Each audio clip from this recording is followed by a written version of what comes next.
Attention, le lasso de vérité inventé par le co-créateur de Wonder Woman, adepte de sadomasochisme, évolue. Il devient le lasso de diabète, celui qui te rend les doigts gluants comme un adolescent et qui ne te fait dire qu'une seule chose. Excusez-moi, vous auriez pas de l'insuline?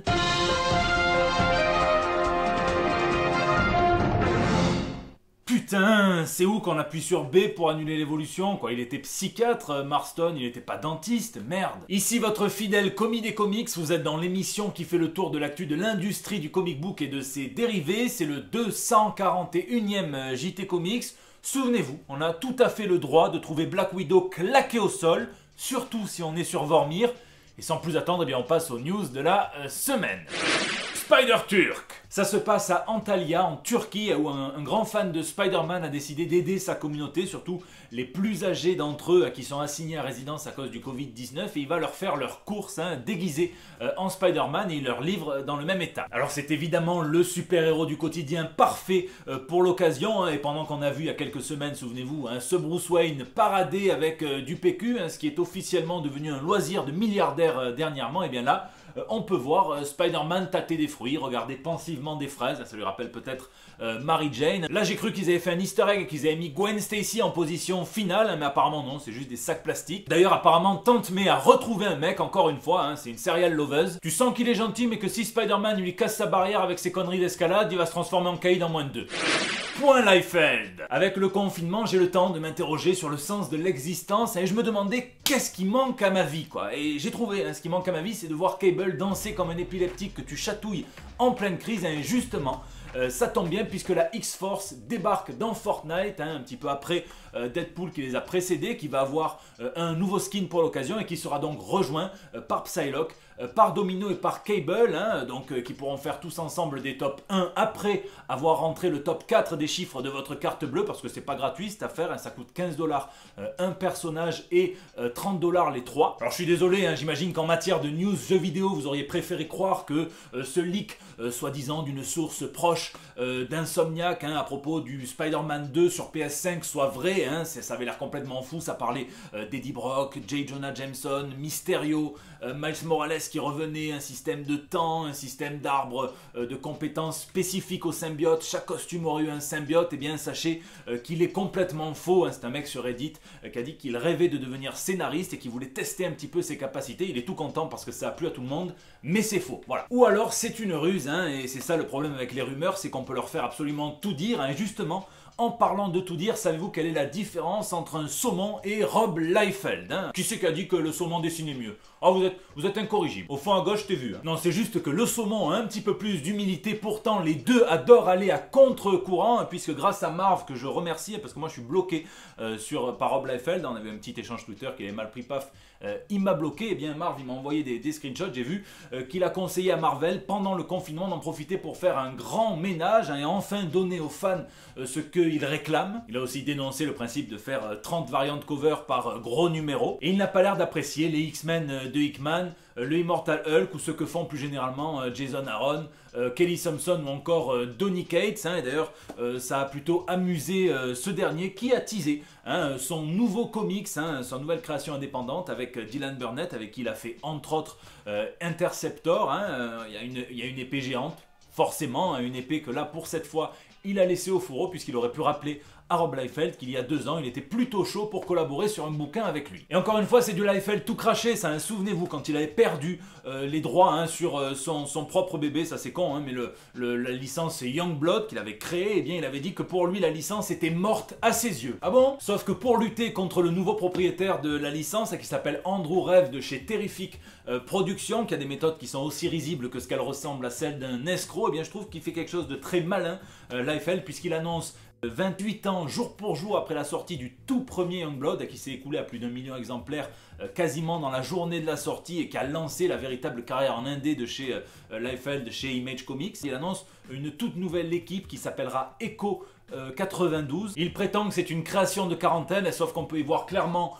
un archer nommé Beau qui tire des flèches avec un arc sans corde. Évidemment, même dans le design, c'est Shaft de Youngblood, mais aussi un personnage qui ressemble clairement à Badrock, à La Chose un petit peu, et puis à Vogue aussi. Enfin, on peut retrouver clairement les influences, et puis même dans le titre, hein, Echo 92 pourrait très bien signifier un écho de 1992, c'est l'année de la sortie du tout premier Youngblood. Donc c'est un bel honneur à son bébé, un beau doigt d'honneur à l'usurpation de la propriété intellectuelle. Covid loca. Le point hebdomadaire sur le Covid-19 et la façon dont il impacte notre industrie préférée, eh bien cette semaine à la victime pop, c'est malheureusement la San Diego Comic Con 2020. Je sais que vous l'adorez, c'est l'une des plus grosses Comic Con qui existent au monde. Hein. Elle est truffée de grosses annonces aussi bien en comics qu'en film. Elle est truffée de stars, elle est truffée de comics et de goodies exclusifs. Et bien pour la première fois depuis 50 ans, l'édition de cette année n'aura pas lieu. Hein. Alors on nous annonce qu'elle reviendra dès le 22 juillet 2021, ce qui est déjà un petit peu plus optimiste que ce qu'a dit le gouverneur de Californie, qui a déclaré que tous les gros événements, les gros rassemblements seraient considérés comme négligeables jusqu'à ce que se forme une immunité collective au Covid-19 ou alors jusqu'à la création et la mise en place d'un vaccin. Hein. On sait que ça peut prendre entre 1 an et 1 an et demi, ce qui pourrait même mettre en péril la convention de 2021. C'est quand même un sacré tremplin à annonce brûlante qui disparaît. On va voir par quoi il va être remplacé, hein, beaucoup mis sur le fait que tout va se tenir désormais en ligne, hein, et on peut justement parler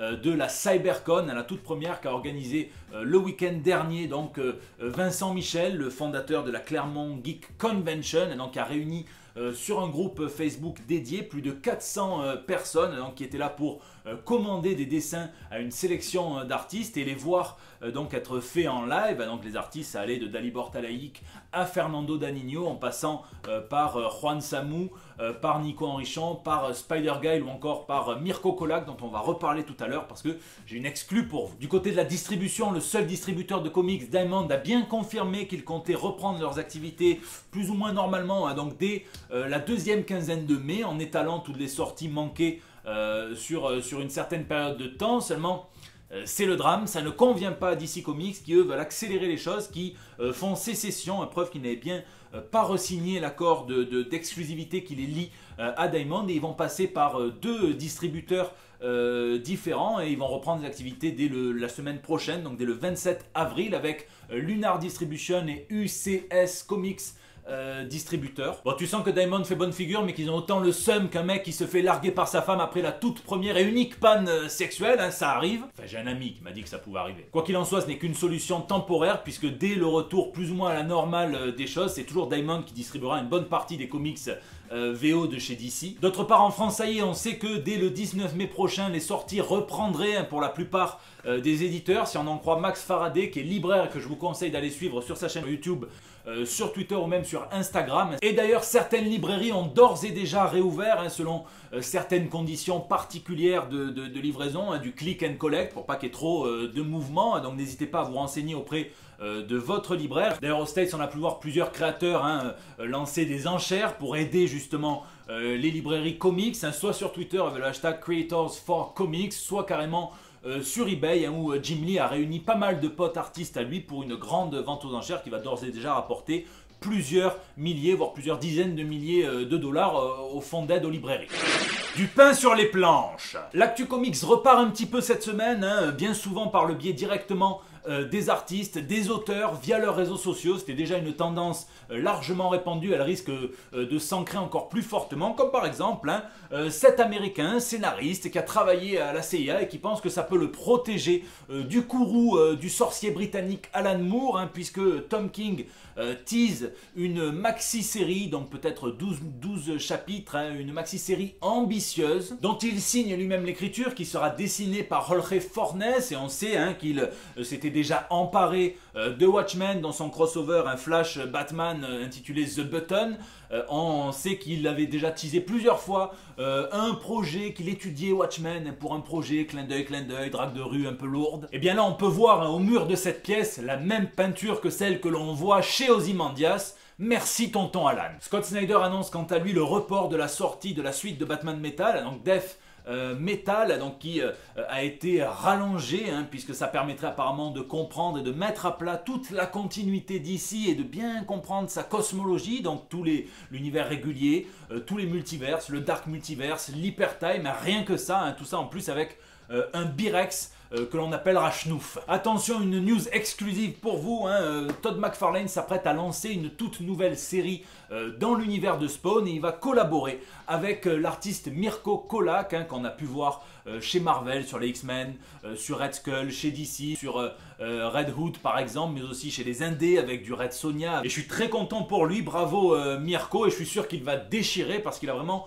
le style qui peut être s'adapter, hein, pour Spawn. Tiens, vous avez adoré son run sur Captain America, et bien sachez que Ed Brubaker revient pour tenter de révolutionner le Young Adult, donc cette catégorie de romans, comics, qui est faite pour les adolescents mais qui est largement squattée par les adultes, un petit peu comme TikTok. Ça regroupe Harry Potter, Twilight ou encore Hunger Games, hein, et donc là, c'est Ed Brubaker et Marcos Martin qui vont revisiter le genre, faire du post-Young Adult en proposant l'histoire d'une jeune femme qui était dans sa jeunesse, hein, donc détective amatrice, qui a abandonné tout ça mais qui va se retrouver entraînée dans une enquête alors qu'elle est chez elle en vacances dans son village natal. C'est la merde. Le premier chapitre est d'ores et déjà disponible sur la plateforme en ligne The Panel Syndicate, donc Marcos Martin avait créé avec entre autres donc Brian K. Vaughan, donc à l'époque où ils avaient fait Private Eye, et le truc qui est bien c'est que vous ne pouvez payer ce que vous voulez pour acheter ça. Une raison de plus pour foncer. Et enfin, si j'en crois les critiques autour de moi, c'est la tuerie du moment. Moi au premier abord, tout ce que je vois c'est une espèce d'histoire, hein. Et si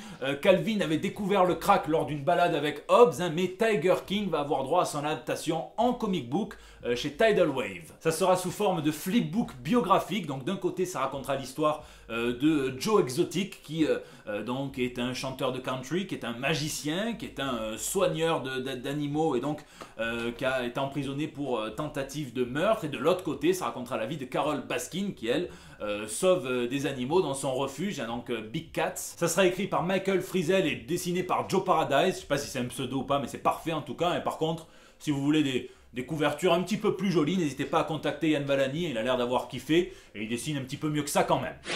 Tout un film. Du côté des adaptations ciné, promis cette fois-ci ce n'est pas un fake, mais Venom cette semaine nous aura fait faire des ascenseurs émotionnels puisque la sortie du deuxième opus est décalée par Sony de près de 9 mois, donc un temps de gestation supplémentaire pour ce bébé qui en revanche, on l'apprend, s'intitulera Venom Let There Be Carnage, donc un titre aussi transparent qu'une Susan Storm. Le réalisateur de Thor 4, donc Taika Waititi, a déclaré qu'il ne pensait pas que le bro Thor et donc son look d'Avengers Endgame reviendrait dans Love and Thunder, et la PETA, donc l'association qui milite pour un traitement éthique de l'animal, eh bien, en a profité pour faire un coup de com' assez ingénieux et pertinent. Ils ont déclaré que puisque le bro Thor ne doit pas revenir, ils conseillent à Waititi de faire en sorte que Thor adopte le même régime que celui qu'a déclaré avoir adopté Chris Hemsworth, donc lorsqu'il fait son entraînement pour avoir la musculature du dieu nordique privatisé par Marvel, c'est-à-dire un régime vegan. Ils disent ainsi: Thor veut sérieusement protéger la Terre, alors c'est tout à fait logique qu'il devienne vegan. Enlever les produits animaliers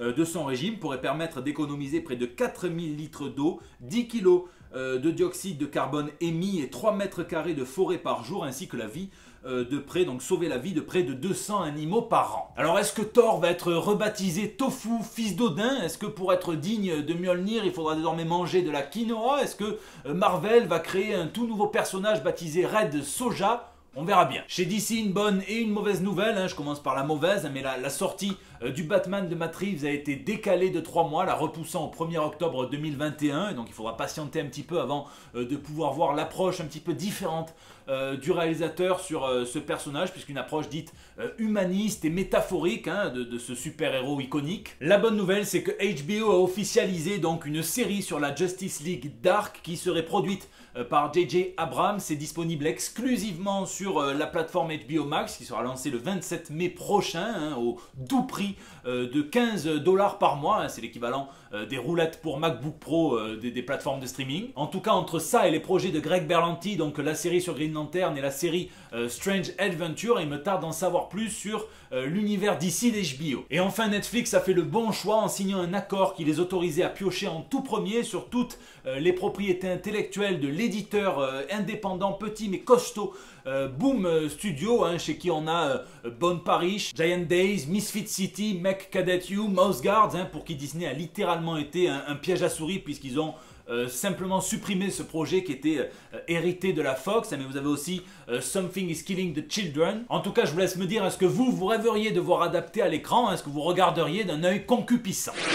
Lisez, cette semaine j'ai pas lu grand chose, j'ai lu quelques passages parce que j'adore le feuilleter régulièrement d'Elo Jones, donc d'Alan Moore et de Ian Gibson. En plus c'est la belle édition chez Delirium qui a été colorisée par Barbara Nocenzo, donc c'est vraiment la classe. Et moi voilà, un personnage que j'adore, c'est le personnage de Glyph, qui est pour moi l'un des personnages les plus sous-estimés, les meilleurs, les plus tragiques d'Alan Moore, donc je vous laisse le découvrir, pas besoin de lire Watchmen pour comprendre le génie d'Alan Moore, mais lisez quand même Watchmen, vous lisez Elo Jones, vous lisez Swamp Thing, et c'est pareil. Pourquoi j'ai pas lu? Parce que voilà, j'ai fini de me mettre à jour sur la série Westworld, dont la saison 3 est aussi étonnante que demi-mollante, je vais pas vous spoiler, n'ayez pas peur, maintenant de toute façon j'attends comme tout le monde, tous les mardis sur OCS. Sinon, rendez-vous jeudi 15h30 sur le live Facebook de mon ami Max, donc du poteau de Nous sommes des héros, qui va sculpter une bague, un pendentif, on va voir, dans l'univers d'Harry Potter. Et donc je vais faire quelques lectures dans l'univers d'Harry Potter. Ça va être très second degré parce que c'est pas un univers que j'affectionne particulièrement. Donc rendez-vous nombreux dans le chat, on va un petit peu rigoler. C'est la fin de ce JT, je tiens à remercier tous ceux qui ont propulsé le JT précédent, le 240, avec des chiffres de départ complètement fous, plus de 12 500 vues en moins d'une semaine. Donc merci. Merci à vous, merci à tous ceux qui partagent, à tous ceux qui laissent des pouces bleus, tous ceux qui tweetent, qui retweetent, qui Facebook, qui Instagram, qui Discord, c'est vous qui me donnez de la force virtuelle. N'hésitez pas à réagir dans les commentaires, donc sur YouTube où je réponds à chacun d'entre vous, ou bien sur les réseaux sociaux, c'est là aussi que vous me laissez vos petits messages pour El Bando del Pueblo. Prenez soin de vous, prenez soin de tous, je vous fais des bisous, je vous donne rendez-vous la semaine prochaine pour des nouvelles toutes fraîches. Mais bien sûr que le coronavirus a été fabriqué pour nous cacher la vraie guerre entre John Wick et Frank Castle, l'illustration littérale du proverbe « Le savoir est une arme » ou bien « Le M16 est une arme ».